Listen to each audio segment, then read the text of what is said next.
அனைவருக்கும் வாழ்க வளமுடன். வாழ்க்கை மலர்கள் என்ற புத்தகத்திலிருந்து இன்றைய சிந்தனை ஏப்ரல் 25. தெய்வீக திருநிதி. பிறப்புக்கும் வாழ்வுக்கும் இறப்புக்கும் இயக்க நிலையாக உள்ளது கருமையம்.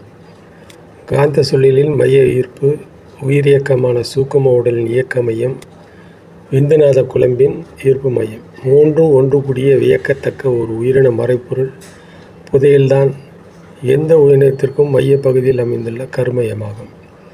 இந்த கருமையம்தான் சோல், ஆன்மா, சீவன், அகம், உள்ளம், உயிரின கருவூலம், நெஞ்சம் என்ற சொற்களால் வழங்கப்பெறுகின்றன. கருமையத்தில் அடங்கியுள்ள ஆற்றலையும் அதன் மதிப்பையும் எவராலும் மொழியை கொண்டு உணர்த்திவிட முடியாது. உதாரணம், மனிதனுடைய கருமையத்தில் இறைநிலையின் பரிணாமம், இயல்பூக்கம் எனும் முறையான நிகழ்ச்சிகளால் இலையிலிருந்து தொடங்கி இன்று வரையில் நிகழ்ந்த அத்தனையும் தன்மை வாய்ந்த காந்த அலை திவலைகளாக சுருங்கி அமைந்துள்ளன. தக்க காலத்தில் தேவையாலும் மனையக்க நிலைகளாலும் சூழ்நிலைகளாலும் கருமையத்தில் சுருங்கியிருக்கும் அனைத்தும் ஒவ்வொன்றாக எண்ணங்களாகவும் செயல்களாகவும் உருவங்களாகவும் வெளிப்படும்.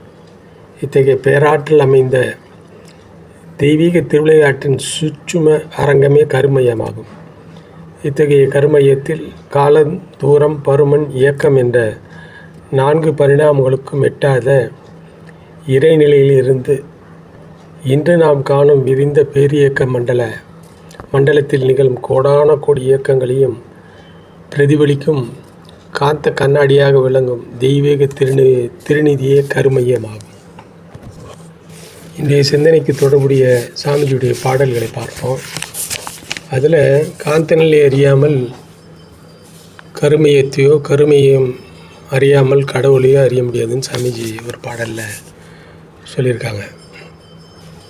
அப்படி பார்த்தா நமக்கு எல்லாருக்குமே தெரியும், பயிற்சிகளில் நம்மளுக்கு குண்டலினி கொடுக்கும்போது மூலாதாரம் என்று சொல்லக்கூடிய அந்த இடத்துல இந்த உயிர் சக்தி, வித்து, மூன்றும் உயிரும் தங்கியிருக்கக்கூடிய ஒரு இடத்த தான் நம்ம கருமையம் சொல்கிறோம்.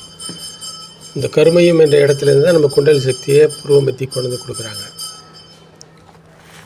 அங்கே என்ன இருக்குது அப்படின்னு பார்த்தா, சாமிஜி இந்த பாடலில் சொல்கிற மாதிரி பிரபஞ்ச ரகசியங்கள், இந்த பிரபஞ்சம் தோன்றிய நாட் முதற்கொண்டு இன்று வரை நாம் பார்த்து கொண்டிருக்கிற அனைத்தும் பதிவுகளாக அதில் அடங்கியிருக்குது. அப்படி பார்த்திங்கன்னா சாமிஜி சொல்கிறாங்கல்ல,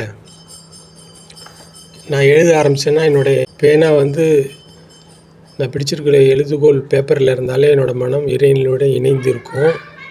அப்படி இருக்கும் பொழுது நான் எழுத வேண்டிய எல்லாவற்றையும் இறைவனிலே எனக்கு உணர்த்துன்னு சொல்லுவாங்க. அதுபோல் இப்போ நம்ம கற்றுக்கொண்ட அந்த பயிற்சிகளில் ஆழ்ந்து செல்ல வேண்டும் என்றால் இந்த கருமையத்தை பற்றி நன்றாக தெரிந்து கொள்ளும் பொழுது நாமும் சாமிஜி சொல்வது போல் அந்த உணர்வுக்கு முடியுன்றது என்னுடைய நம்பிக்கை.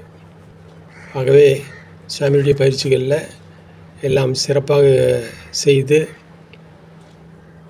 உடல்நிலையும் மனவளத்தையும் கற்றுக்கொண்டு கஷ்டப்படுத்தாமல் இன்பமாக வாழ்வோம் என்று கூறி இந்த சிந்தனையை வழங்கிய அனைவருக்கும் நன்றி கூறி நிறைவு செய்கிறேன். வாழ்க வளமுடன், வாழ்க வளமுடன், வாழ்க வளம்.